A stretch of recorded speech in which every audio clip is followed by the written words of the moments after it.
Bismillahirrahmanirrahim. Assalamualaikum warahmatullahi wabarakatuh. Selamat pagi. Yang saya hormati Bapak Dr. Made Suandika, Skep NSMKep, AOCNS RMPHD selaku penguji 1, Ibu Martiarini Budi Setiawati, Skep NSMKep selaku penguji 2 dan pembimbing 1, dan Ibu Adi Ratna Sekarsiwi, Skep NSMKep selaku penguji 3 dan pembimbing 2. Pertama, saya ingin memanjatkan syukur kepada Allah Subhanahu wa Ta'ala yang telah memberikan rahmat serta nikmat kepada saya sehingga pada hari ini saya dapat menyelesaikan skripsi penelitian saya. Tak lupa sholawat serta salam saya haturkan kepada junjungan besar Nabiullah Muhammad Sallallahu Alaihi Wasallam yang telah membawa saya dari zaman jahiliyah menuju zaman Islamiyah. Perkenalkan, saya Fitriani Nisa Rahayu, mahasiswa dari Universitas Harapan Bangsa. Di sini saya akan memaparkan terkait hasil penelitian pada skripsi saya. Berikut adalah pemaparannya. Baik, ini adalah profil penelitian saya yang berjudul Definisi Dukungan Suami kepada Istri sebagai Penyintas Kanker, Perspektif dari Suami, yang disusun oleh saya, Fitriani Nisa Rahayu, dengan NIM 170103034. Dari Program Studi Sarjana Keperawatan Fakultas Kesehatan Universitas Harapan Bangsa. Dalam menyusun penelitian ini, saya dibimbing oleh pembimbing 1 saya, Ibu Martiarini Budi Setiawati, Skep NSMKep, dan pembimbing 2 saya, Ibu Adi Ratna Sekarsiwi, Skep NSMKep. Baik, di sini saya akan memaparkan terkait bab 1 saya mengenai latar belakang, tujuan, dan manfaat penelitian. Hal yang melatar belakangi penelitian saya dimulai dari melihat data riset kesehatan dasar tahun 2018 yang menunjukkan angka kejadian kanker di Indonesia meningkat dalam 5 tahun terakhir. Jawa Tengah menduduki peringkat ke-10 dan kanker banyak terjadi pada wanita dibandingkan pria dengan total 2,9 per 1000 penduduk. Melihat adanya hal ini, ternyata perjalanan panjang mulai dari terdiagnosis, menjalani treatment, hingga kembali pada lingkungan masyarakat dan keluarga mempengaruhi psikologis wanita penyintas kanker, hingga keterbatasan peran di dalam keluarganya. Meninjau teori yang ada, mengatakan bahwa dukungan suami penting sebagai intervensi utama dan mampu menyelesaikan masalah fisik maupun psikis pada wanita. Akan tetapi, berdasarkan temuan prasurvei pada kelompok kanker, peneliti mendapati hasil wawancara bahwa istri menerima dukungan yang kurang efektif, namun suami berpendapat bahwa dukungan yang diberikan merupakan dukungan yang terbaik dan sudah disesuaikan dengan apa yang dibutuhkan istri. Melihat hal ini, adanya perbedaan pemahaman terkait dukungan yang diberikan suami dengan dukungan yang diterima istri, sehingga muncul ketidaksesuaian terhadap ekspektasi istri terkait dukungan yang akan diberikan suami dengan kenyataan yang terjadi. Maka, perlunya meneliti tentang definisi dukungan suami kepada istri sebagai penyintas kanker, perspektif dari suami. Pada penelitian ini juga memiliki tujuan dan manfaat, seperti untuk mengetahui bagaimana definisi dukungan bagi suami pada istri dengan kanker. Lalu, sebagai bahan pengayaan data dan informasi dalam pengembangan ilmu khususnya di bidang kesehatan. Kemudian, memberikan penyelesaian terhadap permasalahan yang terjadi dan pengetahuan mengenai definisi dukungan suami kepada istri sebagai penyintas kanker, yang diharapkan ke depannya antara suami dan istri memiliki perspektif atau pemahaman yang sama, tidak ada perbedaan pendapat lagi terkait dengan dukungan yang akan diberikan suami dan dukungan yang akan diterima istri. Kemudian, untuk menambah wawasan dan meningkatkan pengetahuan peneliti terkait definisi dukungan bagi suami dengan istri yang mengalami kanker, serta menjadi sarana pengembangan ilmu pengetahuan dalam masyarakat. Selanjutnya, pada bab 2, saya akan memaparkan terkait dengan kerangka teori. Berikut adalah kerangka teori dalam penelitian saya. Dimulai dari terapi kanker. Terapi kanker sendiri ada kemoterapi, radioterapi, biopsi, dan lainnya. Di mana ternyata terapi kanker memiliki efek samping baik fisik maupun psikologis pada penyintas kanker. Dan terapi kanker juga memiliki lama pengobatan yang berbeda-beda pada setiap individunya.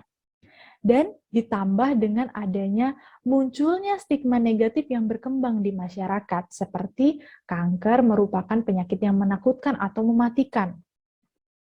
Nah, dari keempat hal ini ternyata mempengaruhi penyintas kanker, terutama yang sedang menjalani terapi modalitas, di mana akan mempengaruhi keberhasilan pengobatan. Di sisi lain juga akan berdampak pada munculnya masalah fisik maupun psikologis pada penyintas kanker, seperti stres, ansietas, dan depresi akibat pengobatan, serta konflik peran menjadi penyintas kanker. Akan tetapi, setelah ditinjau kembali, ternyata dukungan suami yang dimana di dalamnya terdapat definisi, bentuk, dan manfaat dapat membantu mengatasi masalah fisik maupun psikologis yang terjadi pada wanita penyintas kanker, dan juga akan berdampak pada keberhasilan pengobatan. Di sisi lain, dukungan suami juga memiliki faktor-faktor yang mempengaruhi, yaitu seperti budaya, tingkat pengetahuan, serta tingkat ekonomi. Di dalam penelitian ini, dukungan suami sendiri akan diketahui bagaimana definisi, bentuk, serta alasan. Kemudian, pada bab 3, peneliti akan memaparkan terkait jenis dan rancangan penelitian, lokasi dan waktu penelitian, sampel penelitian, teknik dan instrumen pengumpulan data, serta analisa data. Untuk jenis dan rancangan penelitian, saya menggunakan metode penelitian kualitatif dengan pendekatan fenomenologi. Lalu lokasi dan waktu penelitian dilakukan di masing-masing rumah partisipan dengan waktu pengambilan data pada tanggal 25 April sampai 6 Juni 2021 dan waktu penelitian pada tanggal 1 Maret sampai dengan 16 Agustus 2021. Di mana waktu penelitian ini dilakukan mulai dari pengambilan data sampai dengan data dapat ditarik atau dianalisis. Selanjutnya adalah sampel penelitian. Pada penelitian ini, sampel penelitian disebut partisipan, dan peneliti mendapati 7 orang partisipan, di mana ia adalah seorang suami dari istri sebagai penyintas kanker, dengan teknik pengambilan data menggunakan teknik purposive sampling, di mana agar dapat menjadi partisipan, peneliti menentukan kriteria seperti kriteria inklusi dan eksklusi. Berikut adalah kriteria inklusi pada penelitian ini. Yang pertama, suami memiliki istri sebagai penyintas kanker, suami dapat berbicara dalam bahasa Indonesia ataupun bahasa Jawa dengan baik, suami bersedia menjadi partisipan dan telah menandatangani lembar inform consent. Untuk kriteria eksklusi, yang pertama adalah suami mengalami gangguan psikologis dan suami tidak bersedia menjadi partisipan. Selanjutnya, teknik pengumpulan data pada penelitian ini menggunakan teknik wawancara yang dilakukan selama 30 menit. Kemudian, catatan lapangan atau field note. Sedangkan untuk instrumen pengumpulan data, peneliti menggunakan pedoman wawancara yang disusun oleh peneliti bersama dengan pembimbing, kemudian ditambahkan dengan penelitian sebelumnya. Selanjutnya, menggunakan kuesioner untuk mencari data demografi suami dan data medik istri. Dan alat perekam suara di mana penelitian ini peneliti menggunakan handphone atau telepon genggam untuk merekam hasil wawancara saat mengumpulkan data. Selanjutnya adalah analisa data. Pada penelitian ini, saya menggunakan model Miles and Huberman. Dapat kita lihat pada gambar di sebelah kanan, di mana dimulai dari pengumpulan data. Pada pengumpulan data, peneliti mengumpulkan hasil wawancara dan melakukan verbatim, di mana mengubah hasil audio menjadi bentuk naskah atau tulisan. Setelah itu, peneliti akan membentuk sebuah kode, mengelompokkan menjadi kategori dan tema, atau melakukan pengkodingan data. Setelah data dikumpulkan, peneliti melakukan penyajian data, dan hal ini dikonsultasikan terlebih dahulu kepada pembimbing. Setelah datanya itu sudah memenuhi keinginan peneliti ataupun sudah memenuhi tujuan dari penelitian, maka data langsung disajikan. Kemudian, apabila data yang diperoleh belum sesuai dengan tujuan penelitian atau keinginan peneliti, maka data akan direduksi atau dipilah mana yang akan digunakan dan mana yang tidak. Setelah direduksi, data akan disajikan apabila sudah memenuhi tujuan dan dikembalikan lagi apabila tidak sesuai dengan tujuan. Selanjutnya, setelah data disajikan tadi, data akan ditarik kesimpulan. Begitu juga dengan reduksi data, apabila sudah sesuai dengan keinginan peneliti, maka data akan ditarik kesimpulan. Setelah data ditarik kesimpulan, ternyata ada hal yang masih dianggap kurang memenuhi keinginan atau tujuan awal, maka data akan dilakukan verifikasi. Dan verifikasi ini adalah melakukan pengumpulan data atau melakukan langkah sebelumnya seperti yang telah saya jelaskan.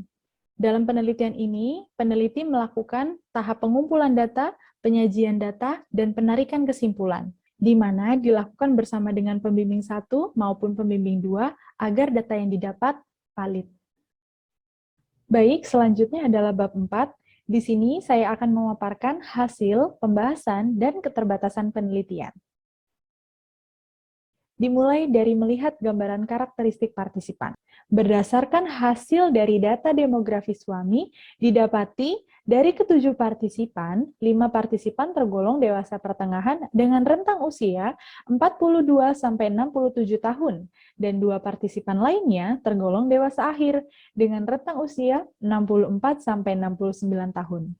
Penggolongan rentang usia ini disesuaikan dengan teori Harlock pada tahun 2002. Selanjutnya, seluruh partisipan berasal dari suku Jawa. Menjadi suami yang berasal dari suku Jawa tidak menjadi suatu kendala untuk mendukung istrinya. Akan tetapi, terlihat di salah satu partisipan yang mengaplikasikan budaya Jawa seperti memiliki pengaruh besar dalam menentukan keputusan. Berdasarkan hasil observasi peneliti, suami bersikeras untuk istri mengikuti pengobatan medis. Lalu, yang ketiga, didapati data lebih dari sebagian memiliki pekerjaan wira swasta yang berjumlah 4 orang, sisanya adalah pedagang, petani, dan PNS dengan masing-masing 1 orang. Dan dari ke-7 partisipan hanya terdapat 2 orang yang memiliki tingkat pendidikan dasar, sedangkan partisipan lainnya memiliki tingkat pendidikan menengah dan tinggi. Untuk menengah 1 orang dan tinggi adalah 4 orang. Kemudian, untuk data medik istri, diperoleh sebagian besar istri partisipan merupakan penyintas kanker payudara, berjumlah 5 orang, dan sisanya adalah kanker serviks, 1 orang, dan endometrium, 1 orang, dengan lama terdiagnosis antara 5 bulan sampai 8 tahun. Baik, selanjutnya adalah hasil dan pembahasan mengenai dukungan suami, di mana peneliti membagi menjadi 3 tema, yaitu definisi dukungan suami, alasan suami memberi dukungan, dan bentuk-bentuk dukungan. Untuk tema yang pertama ialah definisi dukungan suami. Berdasarkan hasil yang telah diperoleh oleh peneliti, dari 7 partisipan, terdapat 6 partisipan yang mampu menjelaskan definisi dukungan suami, dan 1 yang belum mengetahui definisi dukungan suami. Dan setiap partisipan ternyata memiliki pandangan yang berbeda-beda, dan ini menjadi hal yang wajar. Sejalan dengan penelitian Maloko dan Rahman pada tahun 2020 mengatakan perbedaan ini terjadi karena di dalam keluarga memiliki latar belakang, karakter, dan budaya yang berbeda-beda setiap individunya. Baik, kita bisa melihat bagian di sebelah kanan ini, yaitu dengan tema definisi dukungan suami. Hasil yang didapat, suami memiliki perspektif pandangan tersendiri terhadap definisi dukungan suami. Yang pertama, suami menganggap mendukung istri merupakan bagian dari kewajiban suami karena ia bertanggung jawab sebagai kepala rumah tangga dan dia juga memiliki kewajiban untuk memberikan nafkah lahir dan batin. Selanjutnya, memberikan pandangan mendukung istri demi anak-anak. Hal ini dikarenakan adanya ungkapan suami menganggap bahwa dia tidak mau anaknya tumbuh besar tanpa didampingi ibunya. Dan dia merasa bahwa posisi ibu tidak dapat digantikan oleh siapapun. Oleh sebab itu, dia mendefinisikan dukungan dengan mendukung istri demi anak-anaknya. Selanjutnya, suami berpendapat bahwa suami istri adalah menjadi satu kesatuan, karena dia menganggap tidak hanya anak saja yang butuh posisi istrinya, melainkan suami juga butuh kehadiran dari istri. Melihat adanya hal tersebut, ternyata suami, istri, dan anak merupakan suatu kesatuan yang saling membutuhkan, seperti sebuah sistem.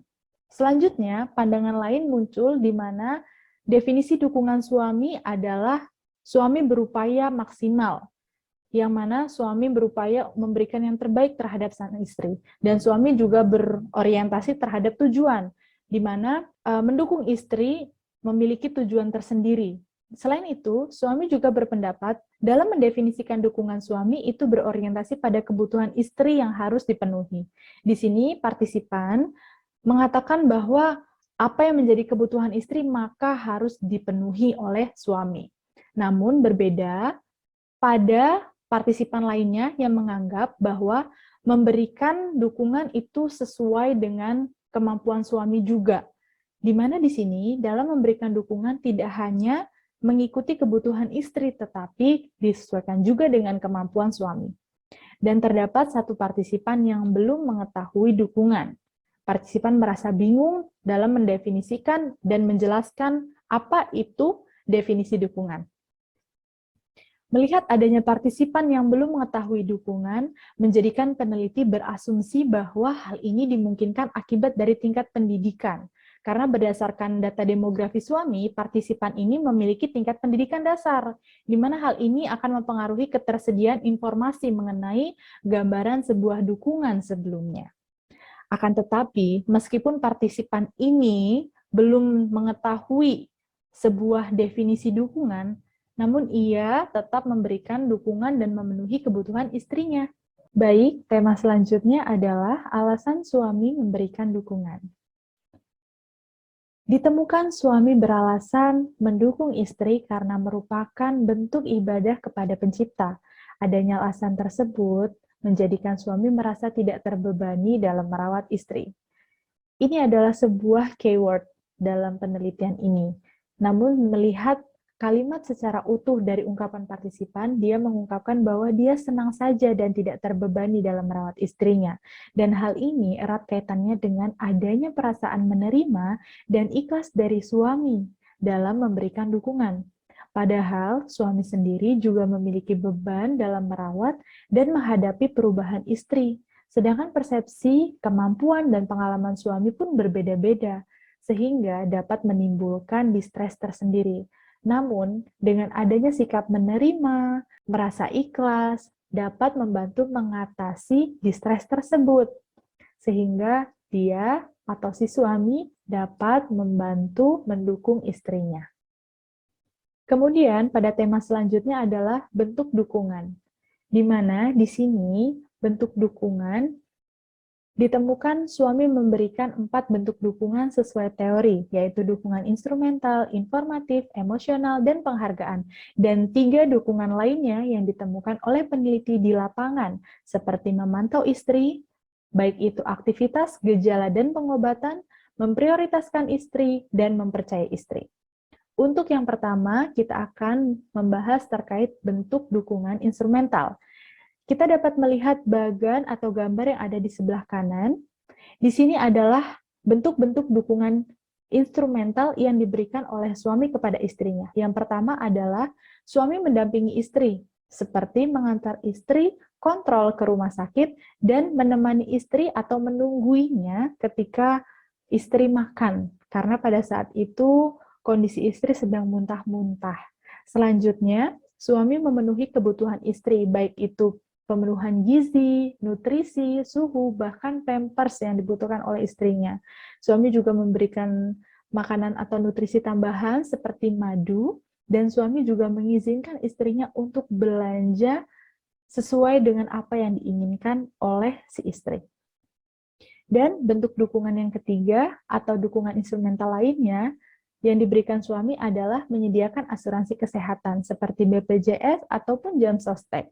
Nah, di sini suami juga memiliki alasan tersendiri dalam menyediakan asuransi kesehatan, seperti salah satunya untuk mengantisipasi apabila di lain waktu dibutuhkan oleh istrinya. Berikutnya adalah bentuk dukungan informatif. Suami dalam memberikan dukungan informatif melalui upaya mencari informasi, dan sumber-sumber informasi didapati dari beragam sumber. Seperti suami bertanya dengan orang lain terhadap obat yang digunakan untuk mengatasi penyakit dari istrinya. Selanjutnya, melalui media massa seperti YouTube, lalu membaca pada media cetak seperti artikel di Kompas, lalu juga suami bertanya kepada keluarga terdekat suami, seperti kakak sendiri.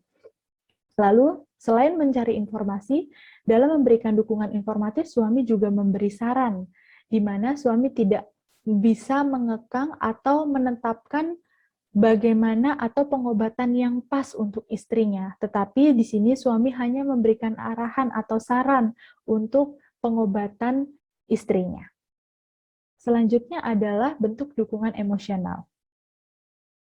Suami memberikan dukungan emosional di sini dengan memahami kondisi istri, di mana suami mencoba meminimalisir hal yang terjadi pada istrinya, meskipun pada hakikatnya dia tidak mengetahui pasti apa yang terjadi atau apa yang dirasakan oleh si istri. Suami juga menerima kondisi istri, di mana dengan perubahan yang terjadi, ia merasa bahwa ya sudah, dia menerima saja karena dia tidak tahu harus diapain lagi, tapi itu merupakan upaya dia untuk menerima kondisi istrinya dan tidak memperdulikan perubahan-perubahan yang terjadi.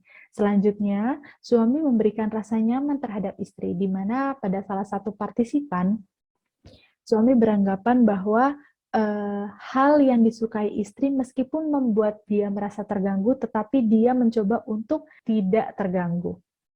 Selanjutnya, untuk memberikan dukungan emosional, suami memotivasi istrinya, di mana suami mengungkapkannya secara langsung dengan mengutarakan bahwa apa yang dilakukan istrinya saat ini atau apapun yang dihadapi istrinya saat ini tidak usah terlalu dipikirkan, karena semuanya akan berlalu. Kemudian, berbeda pada partisipan lainnya, di mana menganggap bahwa memotivasi istri itu tidak hanya sekedar dari ungkapan kata-kata, melainkan melalui tindakan. Kemudian, bentuk dukungan emosional lainnya adalah membantu menyelesaikan masalah dengan cara mencari informasi dokter mana yang paling memumpuni atau dokter mana yang paling baik untuk istrinya. Selanjutnya, suami memberikan atau menghadirkan dukungan dari luar.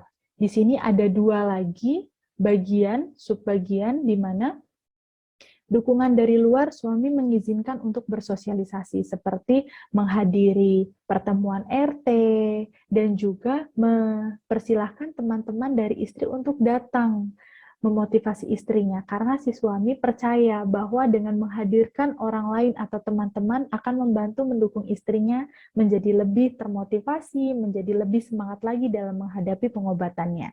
Namun, ada juga suami yang memberikan batasan dalam bersosialisasi. Hal ini, batasan bersosialisasi pada momen-momen tertentu saja, seperti saat istrinya selesai operasi, karena suami merasa istri harus membutuhkan istirahat, dan juga pada saat istri setelah pulang dari rumah sakit, karena suami beranggapan ditakutkan adanya pandangan negatif dari masyarakat mengenai istrinya yang akan menyakiti perasaan istri. Selanjutnya adalah bentuk dukungan penghargaan. Dukungan penghargaan yang diberikan suami seperti memberikan pujian, di mana suami memuji istri terhadap apa yang terjadi pada tubuh istri. Lalu, suami juga menggantikan peran istri di rumah dengan ikut merawat anaknya, seperti mengurus anaknya untuk makan, dan mengantarkan anaknya dari rumah ke rumah sakit ataupun sebaliknya. Kemudian, suami juga ikut merawat istrinya, seperti mengoleskan obat salep pada benjolan yang terjadi di tubuh istri, lalu membantu untuk membersihkan dubur, sampai merawat infus istri saat di rumah sakit. Dan suami juga merawat istri dengan upaya memblender makanan atau menghaluskan makanan istri. Kemudian, ditemukan dukungan lainnya di luar dari 4 dukungan yang tadi telah saya jabarkan. Salah satunya di sini adalah memantau istri, di mana suami memantau terhadap aktivitas. Aktivitas di sini adalah suami memantau tidurnya istri, bagaimana kualitas dan kuantitas tidur istri. Selain itu, suami juga memantau gejala yang terjadi di tubuh istri, seperti adanya rasa sakit yang dialami istri, ataupun tanda-tanda kemerahan yang terjadi pada tubuhnya. Selanjutnya, suami juga memantau pengobatan dengan mengingatkan minum obat dan juga melakukan pengecekan laboratorium setiap bulannya. Selanjutnya, suami juga memberikan bentuk dukungan berupa mempercayai istri, di mana suami menganggap bahwa lamanya usia pernikahan menjadikan pertanda bahwa antara si suami dan istri merupakan jodoh atau ketetapan dari Tuhan. Dan kalau tidak percaya terhadap istrinya, berarti itu merupakan sama saja bohong. Selanjutnya, suami juga mengutamakan istri sebagai bentuk dukungan, di mana suami memberatkan untuk merawat istri daripada kekerjaannya. Selanjutnya adalah keterbatasan penelitian. Untuk yang pertama, dalam menganalisa data, peneliti tidak melakukannya secara satu persatu setelah data didapatkan, melainkan dilakukan analisa data setelah semua data dari masing-masing partisipan terkumpul. Keterbatasan yang kedua adalah peneliti dalam melakukan wawancara masih ada yang menggunakan pertanyaan tertutup kepada partisipan yang seharusnya menggunakan pertanyaan terbuka. Lalu, posisi peneliti saat melakukan wawancara terkadang ikut terhanyut dengan suasana yang terjadi. Dan keterbatasan yang terakhir adalah terdapat salah satu partisipan yang harus didampingi istri saat melakukan wawancara, sehingga suami sempat terpengaruh dengan jawaban yang disampaikan istri. Kemudian, pada bab 5, saya akan memaparkan kesimpulan dan saran pada penelitian saya. Untuk kesimpulan, yang pertama adalah gambaran karakteristik partisipan, ialah didapati 7 suami, berusia dewasa pertengahan, 42-67 tahun, dan dewasa akhir 64-69 tahun. Seluruh partisipan berasal dari suku Jawa, sebagian besar bekerja sebagai wira swasta, dan hanya terdapat 2 partisipan yang berpendidikan dasar. Sebagian besar suami memiliki istri sebagai penyintas kanker payudara dengan lama terdiagnosis antara 5 bulan sampai 8 tahun. Selanjutnya, setiap suami memiliki perspektif berbeda dalam mendefinisikan dukungan. Alasan dan bentuk dukungan yang akan diberikan juga berbeda-beda. Kemudian, definisi dukungan setiap partisipan berbeda. Terdapat 6 partisipan dapat menjelaskan definisi dukungan dan 1 partisipan belum mengetahui definisi dari dukungan suami. Suami menganggap definisi dukungan adalah bagian dari kewajiban suami, upaya mendukung istri demi anak-anaknya, suami istri sebagai satu kesatuan, berupaya maksimal dengan memberikan dukungan terbaik, berorientasi terhadap tujuan mendukung istri, berorientasi terhadap kebutuhan istri harus dipenuhi, memberikan dukungan sesuai kemampuan suami, dan belum mengetahui dukungan. Lalu alasan suami mendukung istri adalah beribadah kepada Tuhan. Alasan ini hanya didapati oleh 1 partisipan dari 7 partisipan yang ada. Kemudian, bentuk dukungan yang diberikan suami beragam. Terdapat 4 bentuk dukungan berdasarkan teori, yaitu suami memberikan dukungan instrumental, informatif, emosional, dan penghargaan. Selain itu, peneliti juga menemukan bentuk dukungan lainnya yang ditemui di lapangan, ialah suami memantau istri, baik itu gejala, aktivitas, dan pengobatan. Suami juga memprioritaskan istri dan mempercayai istrinya. Selanjutnya adalah saran pada penelitian ini, bagi partisipan dan pasangan sebagai penyintas kanker, diharapkan untuk lebih saling mengkomunikasikan atau berdiskusi bersama mengenai pandangan terkait dukungan yang akan diberikan maupun diterima, sehingga tidak terjadi perbedaan pemahaman dan istri merasa dukungan yang diberikan suami sudah sesuai dengan apa yang dipahami oleh suami dan diinginkan istri. Bagi peneliti selanjutnya, bahwa hasil pada penelitian ini dapat digunakan untuk pengembangan dan referensi penelitian selanjutnya, dan dapat menjadi bahan pertimbangan untuk memperdalam penelitian selanjutnya, dengan melihat perspektif istri pada suami sebagai penyintas kanker. sehingga ilmu yang dapat dihasilkan lebih lengkap dan mendalam. Lalu, bagi peneliti sendiri, ke depannya saat akan mengambil penelitian kualitatif, diharapkan lebih terampil dalam melakukan wawancara atau pengambilan data dan menganalisa data yang telah didapat, sehingga hasil yang diperoleh lebih baik dan diharapkan untuk bisa melihat literatur lain untuk menambah wawasan dan pengetahuan sebagai peneliti, agar pengembangan ilmu keperawatan khususnya pada bidang paliatif lebih berkembang. Cobalah untuk saling memahami dan menghargai, karena setiap manusia mereka unik dengan pemikiran dan upayanya sendiri, baik itu yang ada di kepala maupun hati. Terima kasih dari saya, mohon maaf apabila ada kesalahan. Sekian, wassalamualaikum warahmatullahi wabarakatuh. Selamat pagi.